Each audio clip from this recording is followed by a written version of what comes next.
আমি বৰ্তমান ট্ৰি হাউচত শুই আছো। এখন বিচনা চাওক, ইয়াতে গোটেই সাংবাদিকবোৰ আছে। ইয়াতে ট্ৰি হাউচত এৰাতিৰ কাৰণে খুব কম খৰচত ইয়াত থাকিব পাৰে, উপভোগ কৰিব পাৰে। খোৱা লোৱা চব সকলো ব্যৱস্থা আছে, ইয়াতে সকলো ব্যৱস্থা আছে। এতিয়া মই এই গাৰুটো লৈছো হাতত, ইয়াতে মই অকণমান শুই দিওঁ। লাগে চাওক, এইটো অকণমান শুই দিলোঁ। ট্ৰি হাউচত আমাৰ আছে টাইম এইটোৰ সংবাদদাতা এখেতে খুব হাঁহি আছে, এখেতে খুব ভাল লাগিছে আজি পৰিৱেশটো। অৰিজিনেলি বহুত ভাল লাগিল, বহুত ভাল, মনটো বহুত ভাল লাগিল। ইয়াতে পৰিৱেশটো বহুতেই ভাল। আমি এটা গছৰ ওপৰত আছো দেই। এতিয়া বৰ্তমান আমি এটা গছৰ ওপৰত আছো। ইয়াতে মোটামুটি মিনিমাম আমি 35 40 ইমান ফিট ওপৰত আছো। এটা গছৰ ওপৰত ঘৰ এটা সাজিছে, এই গছৰ ওপৰত ঘৰটোৰ ভিতৰত আছো। সকলোৱে আহক, সকলোৱে উপভোগ কৰক। আমাৰ নিচেই কাষত বঙাইগাঁও জিলাৰ একদম ওচৰতে উত্তৰ হামাৰ ঘাটে লাগি আছে এইটো পৰিৱেশ, ধুনীয়া পৰিৱেশ। সকলোৱে আহিব পাৰিব আৰু ইয়াতে বিভিন্ন দিশৰ পৰিৱেশো উপভোগ কৰিব পাৰিব। লগতে ইয়াতে আটাইতকৈ ডাঙৰ কথা হৈছে ইয়াত সোণালী বান্দৰ যেনে তেনে দেখি পোৱা যাব। ইমান ধুনীয়া সোণালী বান্দৰ আছে, য'ত আমি কেতিয়াও দেখা নাছিলো। বহুত ধুনীয়া, আমি দেখিছো কেইটামান সোণালী বান্দৰ খেলি আছিলে, বহুত ধুনীয়া। কিন্তু আমাৰ দুৰ্ভাগ্য, আমি কেমেৰাত শ্বুট কৰিব নোৱাৰিম। ইয়াতে ঝৰ্ণাও আছে, বহুত ধুনীয়া। ইয়াত নিজৰ জান আছে, কেতিয়াবা পানী আহে, ইমান ধুনীয়া শব্দ। আচ্ছা, এইখিনিতে এটা মানে গান মনলৈ আহিছে, একদম ধুনীয়া মানে। ও পাহাড়ি জুৰিতি নীলা পাহাৰৰ তুমি সুন্দৰী, তোমাৰ ৰূপত জেউতি চৰায়ে জালিং জংচা। ও পাহাড়ি জুৰিতি নীলা পাহাৰৰ তুমি সুন্দৰী। নীলা পাহাৰৰ মাজত আমি তুমি সুন্দৰী। এইকাৰণে কৈছো ট্ৰি হাউচ এটা আছে। হয়তো অসমৰ এনেকুৱা ঠাই ক'তো পোৱা নাযাব য'ত গছৰ ওপৰত এটা ঘৰ আছে। 40 and 35 এবভ ডিষ্টেঞ্চত আছে। ইমান ধুনীয়া। আমি ট্ৰি হাউচত উপস্থিত আছো, মই আৰু মোৰ সতীৰ্থ আমাৰ সাংবাদিক কুঞ্জ কিশোৰ অধিকাৰী। কেনেকুৱা লাগিছে আপোনাৰ? বহুত ধুনীয়া, বহুত ধুনীয়া। ইয়াৰ পৰিৱেশ বহুত ধুনীয়া। আৰু যোনটো ট্ৰি হাউচত আহিছো, গছৰ ওপৰত ঘৰ, বহুত ভাল লাগিছে। আৰু ইমান ধুনীয়া এটা ট্ৰি হাউচ আছে। মই পৰ্যটকসকলক এইটোৱে ক'ব বিচাৰোঁ যে আপোনালোকে বিভিন্ন ঠাইত টকা পইচা খৰচ কৰাৰ বাদে খুব কম খৰচত এই ট্ৰি হাউচত আহিব পাৰে। আহি কিনে আপোনালোকে প্ৰাকৃতিক মনোৰমটো আপোনালোকে উপভোগ কৰিব পাৰে। ইমান ধুনীয়া, সঁচাই আজিলৈকে আমি কেতিয়াও অহা নাছিলোঁ, এইবাৰ প্ৰথম আহিছোঁ। আহি ইমান ভাল লাগিছে। আমি ভাবোঁ যে আমি বাহিৰত যোৱাতকৈ আমি ইয়াতে অহাটো বেছি ভাল হ'ব। আমাৰ অভয়পুৰীৰ এটা গৌৰৱৰ বিষয় এইটো, অভয়পুৰীৰ ট্ৰি হাউচটো।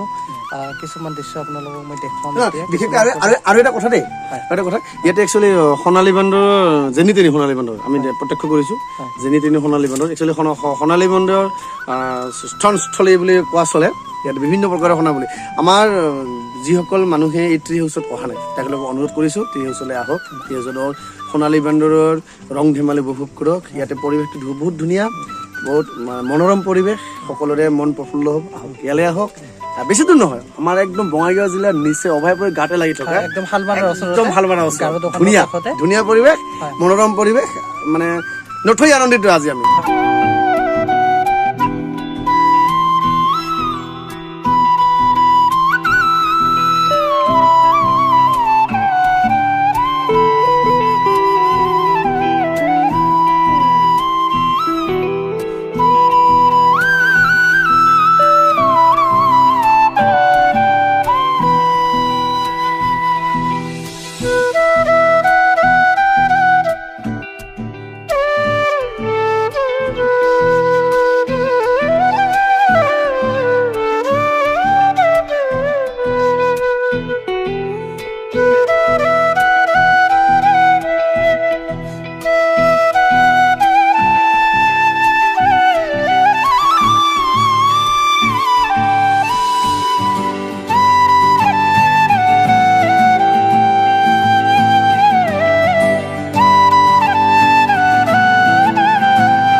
ধন্যবাদ আপোনালোকে যিহেতু ইয়াতে নিগমখোলা ট্ৰি হাউচত আহিছে আপোনালোকৰ মেৰি খ্ৰীষ্টমাছ যিহেতু আপোনালোকে ইয়াতে আহিছে আপোনাৰ যিহেতু পৰ্যটক ইয়াতে বাৰে বাৰে আহি থাকে বহুত মানে দেশ বিদেশৰ পৰা আহি থাকে তো ইয়াতে পৰ্যটক বহুত আহে তো আপোনালোকে সেইটো দেখুৱাবৰ কাৰণে আপোনালোকে ইয়াত আজি উপস্থিত হ'ল ইয়াৰ বাবে আপোনালোকক ধন্যবাদ জ্ঞাপন কৰিছোঁ লগতে ইয়াতে যিহেতু বিদেশৰ মানুহবিলাক যিহেতু পৰ্যটক আহে ইয়াতে অষ্ট্ৰেলিয়া থাইলেণ্ড ইটালী সেইবিলাকৰ পৰা ইয়াতে আহে তো আমাৰ অসমৰ কিছুমান এতিয়ালৈকে নাজানে যিবিলাক আপোনালোকৰ থ্ৰুতে গম পাব এতিয়া আহিব বুলি আমাৰ সেইটো আশা আছে লগতে হয় কিমান চনত এইটো হেৰি সেইটো আপোনাৰ ট্ৰি হাউচটো 2012তে আপোনাৰ এইটো বনোৱা হৈছে হয় মানে প্ৰতিদিনে কিমান মানুহ ইয়ালৈ আহে প্ৰতিদিন মানুহ 1000 মান হ'ব প্ৰায় আৰু ইয়াতে আৰু বেলেগ সোণালী বান্দৰ বা তেনেকুৱা আৰু কিবা বিশেষত্ব আছে হয় নিশ্চয় এইটো আস্থাৰ তৰফৰ পৰা যেটো ট্ৰি হাউচটো বনোৱা হৈছে তো ইয়াতে সকলো হিয়াতৰ ফালৰ পৰা এৰেঞ্জ আছে